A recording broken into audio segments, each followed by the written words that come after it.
Nako, sigurado ako mapapa-extra rice kayo dito sa recipe gagawin natin today.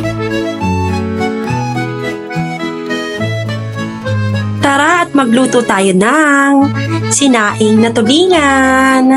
Nako guys ha, napakadali lang nito. Prepare na ako ng 1 kilong tulingan and nahugasan ko na yan guys.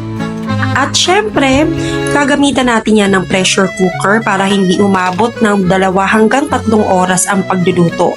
Pag naka-pressure cooker kasi guys, kahit mga 1 oras mo lang siyang pakuluan, lalambot na ng husto yan. And ayan na guys, aasinan lang natin ang ating mga isda ng isa-isa. Make sure nyo guys ha na hindi sobra-sobrang asin ang ilalagay nyo dyan. Ayaw naman natin siyang umalat ng husto at baka hindi makain guys. So ang gagawin natin, aasinan lang natin ito lahat. And i-make sure natin na ang kaloob-looban ng ating isda ay maasinan ng husto. Kunin na natin ang ating pressure cooker at maglagay din tayo ng asin sa ilalim. Mag-layering na tayo ngayon guys. Lalagyan natin ito ng baboy or taba ng baboy. Siyempre, ang tuyong kamyas. Ayan. Madali lang mahanap yan guys ha. Sa lahat ng palengke, makakakita tayo ng tuyong kamyas. So, i-layer na natin ng una ang ating tulingan. 3 muna ang ilalagay ko and then maglalagay ulit tayo ng tuyong kamyas at baboy. So uulitin lang natin yung process guys hanggat sa maubos natin lahat ng isda. And guys, pwede rin pala tayo maglagay dito ng sariwang kamyas ha. Wala lang talaga akong nabili kasi hindi pa season ng sariwang kamyas ngayon guys. Pero kahit tuyong kamyas lang ilagay natin, okay na okay pa din yan guys. And there you go. So, ito na ang last batch ng isda. So, tapusin na natin ang layering natin dito guys. And, lagyan na natin yan ng tubig.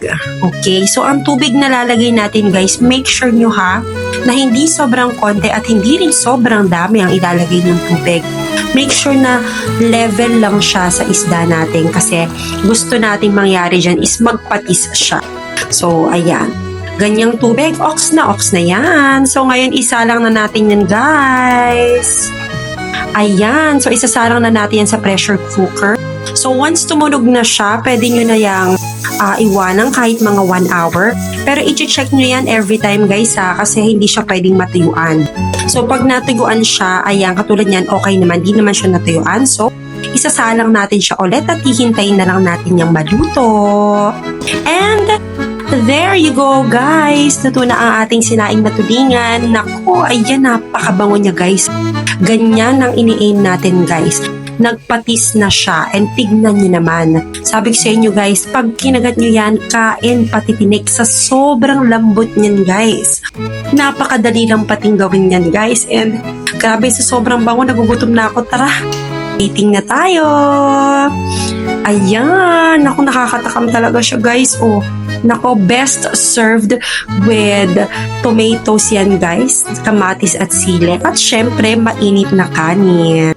And don't forget magsalang ulit ng panibagong sinaing at sigurado akong mauubos yan ng pamilya mo ha.